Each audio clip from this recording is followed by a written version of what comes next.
Warahmatullahi wabarakatuh ya. Jumpa lagi saudaraku di channel Kampus Ilmu Hikmah ya. Nah, ini ada dua pertanyaan yang sama ya. Orang punya karakter semacam ini, dia terjebak dengan ilmu ya. Jadi dia itu terbelenggu hatinya oleh ilmu.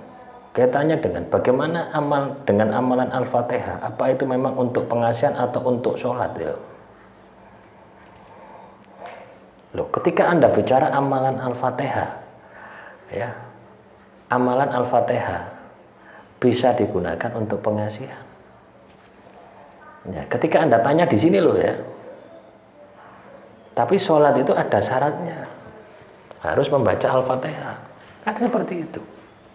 Artinya itu sebuah surat yang ada di dalam Al-Quran, yang itu wajib dibaca ketika kita menjalankan sholat. Ya, surat itu juga bisa digunakan untuk pengasihan, untuk kekebalan, untuk menarik rezeki. Jadi kesimpulannya apa? Tergantung dari diri Anda.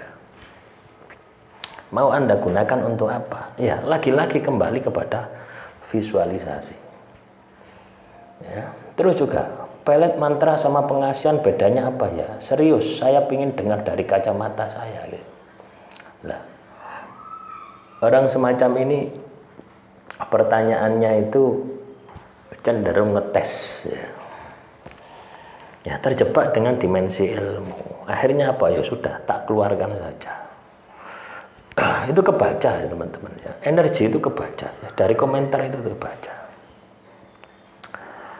Jadi ketika kita ini katakanlah bicara tentang sebuah amalan pengasihan ya. Bicara tentang sebuah pelet itu kan sudah jelas toh, identik dengan sesuatu yang negatif ya. Kan negatif toh. Pengasihan kan lebih halus toh ya. Nah, ini juga tergantung dari Anda yang melakukan gitu loh ya. Contoh misalkan Anda bisa saja misalkan ya, pengasihan jaran goyang. Ini kan hanya redaksi saja toh, kata-kata saja ya. Atau Anda bisa bilang pelet jaran goyang ya. Nah, yang paling penting itu adalah pada saat proses Anda melakukan ya. Ketika Anda menggunakan sebuah laku amalan pengasihan ya, ketika itu katakanlah pelet, itu pasti ada tumbalnya, pasti ada sesajinya. Tapi kalau amalan pengasihan ya, itu tidak ada ya. Kita benar-benar murni menghimpun energi batin kita melalui sebuah lagu ya, sebuah lagu tirakat. Nah, puasa, zikir, wirid gitu loh ya. Nah, misalkan Anda mengamalkan amalan pengasihan, surat Yusuf dibaca 1000 kali. Nah, terus ada orang yang mengatakan bahwasannya Anda itu melakukan ilmu hitam. Kira-kira Anda bisa terima enggak? Tidak terima gitu loh. Loh, Anda tirakat kok. Samanya Anda dengan bekerja keras untuk bisa mendapatkan mobil supaya pasangan Anda tertarik, sama. Cuma Anda bedanya lewat jalur langit. Ya, pengaruh alam bawah sadar. Ya, ketika kita ini katakanlah mengamalkan amalan pengasihan, ya, terus energinya kita proyeksikan, pengaruhnya ya, kita proyeksikan terhadap tujuan kita melalui visualisasi. Ya, maka orang yang kita pengaruhi ini kena dampak, dia suka. Karena energi positif yang ada di dalam diri Anda. Beda dengan pelet. Suka enggak suka, dipaksa. Ya. Karena kebanyakan pelet ini menggunakan tumbal. Ya, ibaratnya ini ada makhluk halus ya. Saya buka pakai kunci ajian jaran goyang. Sun mata ajiku jaran goyang. Datang makhluk halusnya. Nah, kita komunikasi batin dengan makhluk halus tadi. Tolong tundukkan si A. Bagaimanapun caranya. Ditundukkan. Dia minta tumbal. Dia minta sesaji. Ya. Jadi ibaratnya itu memaksa gitu loh, memaksa. Bukan karena pengaruh kesadaran diri, karena memang energinya itu nyaman gitu loh ya. Tapi energinya memaksa. Kalau pelet itu seperti itu. Kalau pengasihan tidak.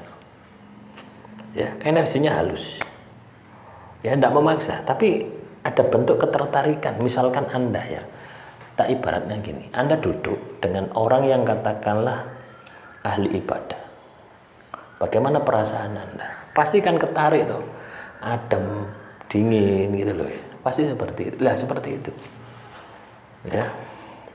Nah, cuma ketika Anda mengamalkan sebuah lagu tadi, itu energi itu Anda hanya tujukan kepada satu target. Ya, kenapa kok harus satu target? Karena ketika itu Anda tidak punya target, nah ini yang pernah sering saya bahas ya, itu akan menyebar ke sana kemana-mana. Akhirnya Anda akan memiliki potensi untuk menyalahgunakan. Gitu. Ya, nah itu. Selanjutnya menanggapi komentar saudara kita. Suami saya ada dibakar dari leluhur sehingga amalan nggak bisa nembus. Saya tapi tetap wirid kalau saya pasrahkan ke Allah supaya pulang. Ya mungkin kalau pagar leluhur ya, saya rasa tidak. Ya. Loh, Anda ini kalau katakanlah mengamalkan sebuah amalan pengasihan. Misalkan ya, Anda hanya wirid terus tidak bisa berhasil, itu perlu Anda tambahi ya. Anda tambahi misalkan dengan puasa gitu. Jadi kalau Anda hanya wirid ya 100 kali, apalagi 100 kali ya, baru 1 bulan Anda berpikir kapan ini berhasil. Nah, itu kebanyakan halusinasi Anda ya. Jadi ketika Anda katakanlah gagal ketika menjalankan amalan pengasihan, jangan menyalahkan di luar diri Anda, tapi koreksilah diri Anda, terus perbaiki diri Anda sampai ketemu pemahaman tentang amalan yang Anda lakukan. Saya ini harus berbuat apa dengan amalan ini gitu. Jadi caranya seperti itu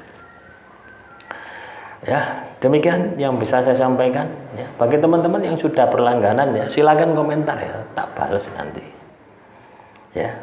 Komentar yang lebih spesifik ya, nanti tak balas, tak privat ya. Hanya Anda yang bisa melihat videonya.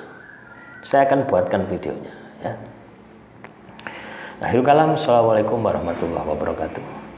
Salam rahayu, rahayu, rahayu.